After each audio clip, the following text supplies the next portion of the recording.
Hello, everyone. We are live. It is great to see all of you. Thank you for standing by, sticking with me.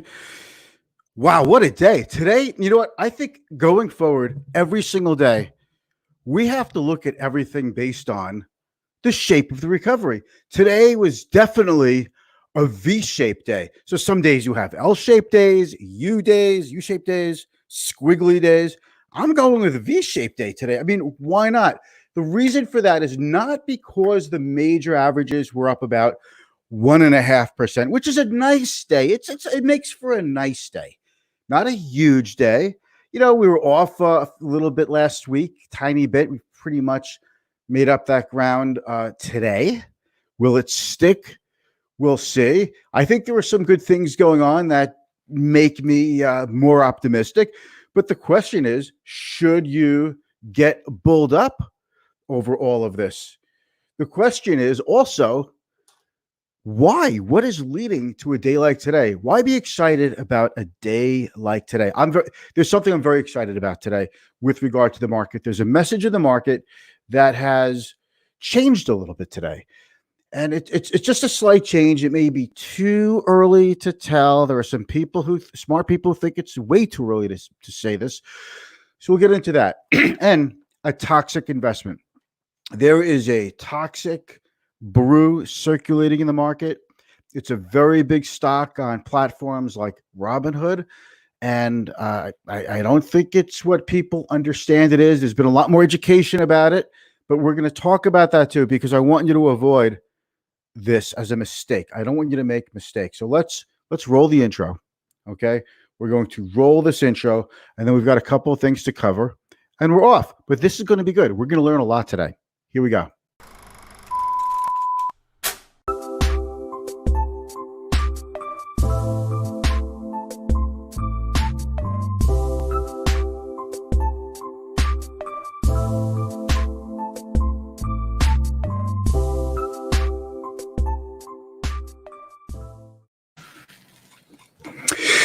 Thank you for being with me, everyone. If we haven't met yet, I'd like to introduce myself. My name is Mitch Goldberg. I'm a financial advisor with the wealth management firm Client First Strategy. This live stream is called Be the Boss of Your Money. Are you the boss of your money? Or is your money the boss of you, or your lack thereof? Because when it's a lack thereof, that changes the equation. What this is about investing, personal finance, basically a business, making you your best possible version of your financial self. That's what this is about, and that's what we look to do here every single day. There's always something new to learn, and it goes on. We've got something new to learn today about a toxic investment. But before we get into that, if you have any questions, that's what the comments are for. I would love to I would love to see your questions. I would love an opportunity to answer your questions to help you be better with your money, with investing, with personal finance. But let's start with the big picture, with the overall market. Do a quick share screen here. And then we're going to see why this was a V-shaped day. So you can see here, based on the screen here, major averages had a pretty decent day. They started up. They stayed up all day, positive territory. If you're a viewer of the show, you know that I've been talking about the VIX. That's the red square. You want this to go down. That's a good thing when this goes down, okay? And the VIX had been in the 80s, okay, as recently as about a month ago. And even on Friday, Friday when things were down a little bit, the VIX barely budged. The VIX has really been either flat or going lower. Even when the market goes lower, the VIX barely goes up. What's the big deal with the VIX? They call it the fear gauge, the volatility index. And basically, when it's going up, it means investors' fear is going up, and investors are bailing out of stocks. So we have a VIX that's coming down. We're going to see this. It's 33. I don't know if you can see it on your little screen there, but it's 33. We're going to see this thing in the 20s probably very soon. That goes to show you that a lot of the selling that's been done, we had that blow off low March 23rd. It looks like the selling has been out of the way. So that's a I think it's an optimistic thing to say the least. So the major averages were up. Why do I call it a V-shaped day? So to understand this, if you haven't been watching the show and you're new here, or if you missed this in the last few weeks, we like to, in Wall Street, we like to assign shapes to the market, like a V shape. Okay, a V shape would mean a swish down, a swish down in the market, and then a swish up. We just get right through this, and stocks go right back up. The economy recovers, and everybody's happy. That's what a V-shaped recovery is. And then there's a U-shaped recovery where we go down, we stay down at the bottom for a very long time, and then we come back up, kind of like a saucer. Okay. And then there's a W shape or sawtooth pattern where we keep having ups and downs and ups and downs. And then I coined my own shape where it's just like a squiggly all over the place because, people change their mind day to day. Today was a V day. Last week, we had a couple of U days. We had an L day. Okay. So that is the issue. Right? It says we're having trouble streaming to LinkedIn. So let me, view on LinkedIn. Let me see if we're streaming out here to LinkedIn. Connect to LinkedIn. Continue. So, folks, if you're watching this on LinkedIn and we lost you, I feel bad about that, but it looks like we should be back on track on LinkedIn. So we have these technical difficulties once in a while. That's the beauty of going live. And that is also, okay, it looks like we're back on LinkedIn. All right. And that's the beauty of, you never know what's going to happen on going live. That's what makes it fun. Okay. These little challenges. So we're back on LinkedIn. If I lost you, I hope you stuck around.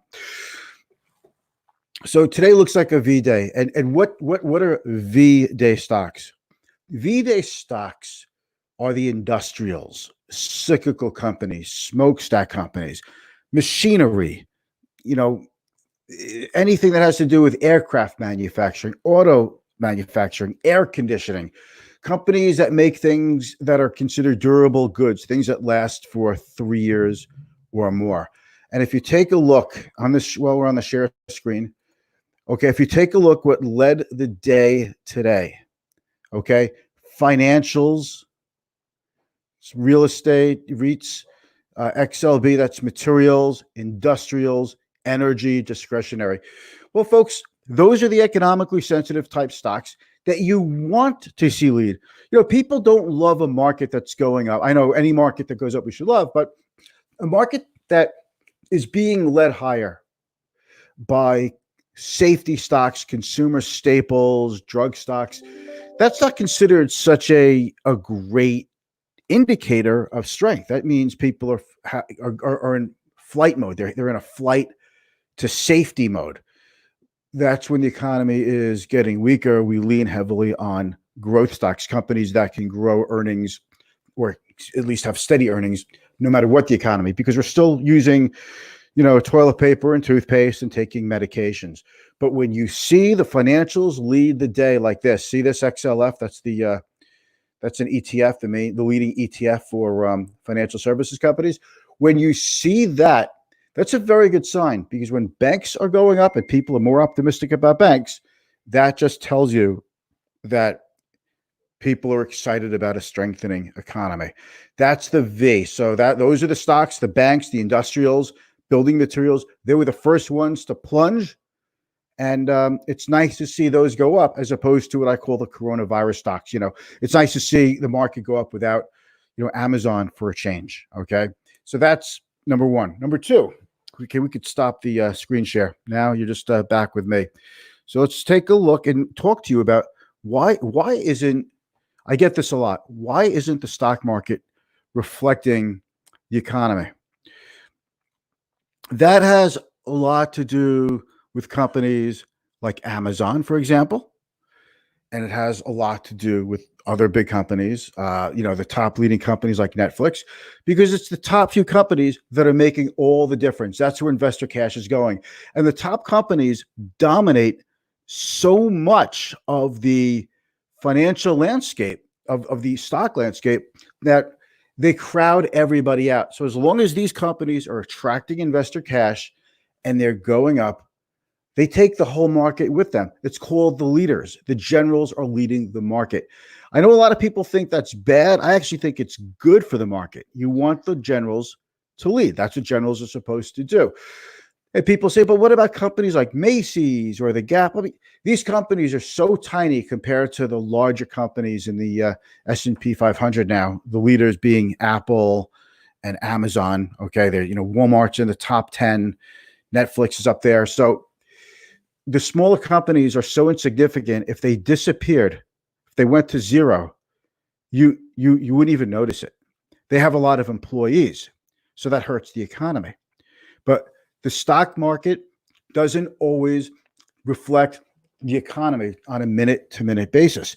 Eventually, when enough people are laid off and business is slow enough, the economy is weak enough, the weakness will catch up to these larger companies. Right now, what's keeping these going is there's a ton of stimulus in the market from the Federal Reserve, from Congress. People are getting very generous unemployment. So people still have money to spend. They're still ordering things on Amazon. They're still watching Netflix. So we haven't really seen how bad the pain could be. But if we can get through this with the Federal Reserve and what the government is trying to do, it's trying to simply buy us some time so we can start reopening the economy. Okay, so that's the disconnect between stocks, the stock market, and the economy. I get this all the time. I don't believe this. The stock market has to go down. The economy is so bad. 26 million people have filed for unemployment claims in the last 5 weeks. That's got to be bad for the market. It's bad for the economy. It's horrible for the people. Not discounting that, but we're talking about money in the market. Why is the market going up? The reason is, again, because the market's dominated by companies that aren't really feeling the economic pinch. That's what's going on here, okay? So that is why we have a pretty decent market. Market's not really down much from its closing date this past December 31st, and it's not really down so much from its all-time high either. So, right now, I would just say we're in a garden variety pullback. We were in a pretty nasty bear market, but we've come out of that. We could go back in. This isn't over. I'm not saying we should be complacent. So let's go on a little bit now and talk about something else. I want to talk to you about the next big thing for the market is the state of Georgia. Hey, everybody, look at that. Welcome to Georgia. I got a little flack here from a very well-intentioned viewer whom I greatly appreciate watching the show. I pray for the people of Georgia. That's what we went back and forth with. And I wish I'd said that on Friday. But one of the reasons the market's getting bulled up now is because states are reopening. Georgia is one of about 15 or 18 states that are reopening around, this time today, this past Friday to now, to this week. It's not the only one, but it's the biggest one. It's a very big state. They have the city of Atlanta, Savannah. They have the busiest airport in the country, Atlanta International, I think, right? So they have a lot at stake. So whether if they should wait for different, trending lower in terms of new coronavirus infections or not, they did open. Not every business owner wants to open. It's not the law. You don't have to open. But they are basically saying you can go out, you can open. We want to get back to business. We're going to learn a lot about this state. Will there be a massive rebound in coronavirus infections? Will things stay okay? Will the population of the state continue to take precautions like wear masks, things like that? Some people don't want to, some people do. Listen, folks, just don't get too crazy with it. You can only control what you can do. So focus on that. I wear a mask when I go out. That's me.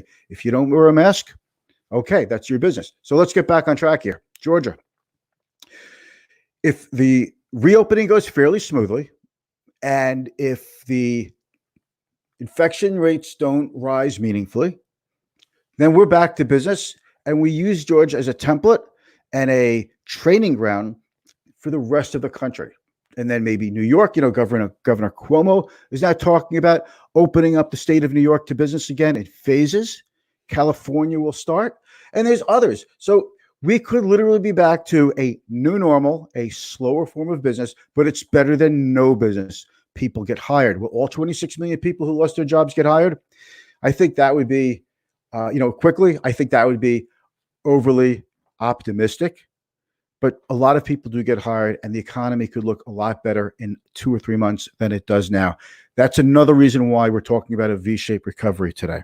So those are the big things that we have going on in the market. And I want to talk to you about a toxic waste dump of a security. I don't even know if it's really a security. Okay. It's a USO. Okay. US oil, and it's a security. It's around $2. I'll pull up a quote. Hopefully it'll come up quickly. My computers run really slowly when you're live streaming. So as soon as I get the quote up here, I'll go back to a screen share.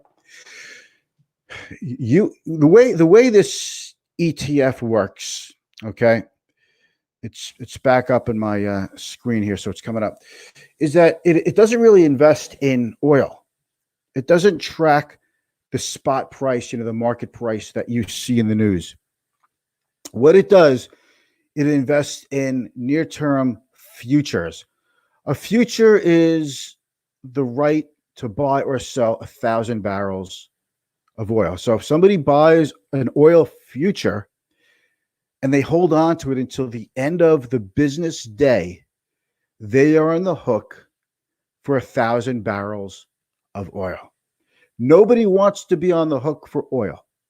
There's no demand, or very little demand, but there's a ton of supply. There's pretty much just as much supply coming out of the ground now as there was during the fourth quarter of 2019. But we have a completely different demand situation globally. So there's so much oil. So what the USO does is, typically with 2 weeks left to expiration on the most near-term futures contract, they sell those and they reinvest the money into the next month. They roll them over into the next month's contracts. But we have something where the next month's contracts are higher in price. So USO is forced to sell contracts at a lower price and buy new contracts at a higher price. They're basically, what they're doing is they're burning through money. It's just becoming a capital destroyer is what's happening. And last week, when you saw oil futures in the front contract go negative, that's because nobody wanted to hold on to a contract, because nobody wanted to be on the hook for taking on more oil. There's no place to put it, and nobody wants it. Okay. Oil is stored. The biggest storage facility in the country is in an area called Cushing, Oklahoma. And they're almost completely topped out in terms of all their storage tanks. It's fact. So US oil, I'll share the screen here. USO, the US Oil Fund. See, they shouldn't even call it an oil fund. I think the whole thing is just terribly, terribly misleading. But you see here, it closed down 15% today. I can make this a little bigger. Maybe you'll make that a little bigger. Oh, we'll see if the computer catches up. But if you see oil, USO, okay, there it goes. It was $13, from 13 to 2. That's like $130 stock going down to $21. You see the disaster in that, how bad that is? So it's obviously done quite poorly. Okay, here's a chart. Yeah, that is one ugly looking chart. Okay. How long is that chart for? That chart is the 1-year chart. But if we just look at the last 3 months, okay, that is one ugly chart. Okay. So the problem is that people are buying this like it's a stock, like it's buying in a barrel of oil. And if oil recovers, they'll make a quick buck on it. But it doesn't really work that way. Sometimes it can work and sometimes it can't. But when you get into a situation like this, was it worth it all those times that it did work to get into a situation like this? Because now oil futures went down again. The price of oil went down again today. And the company now has to roll over lower price futures and pay up for new futures. That's called it's a situation called contango. And normally you want backwardation, where when they sell at 219, the price is closed at 219 on USO, for example, sell that and buy cheaper and cheaper and then ride those up.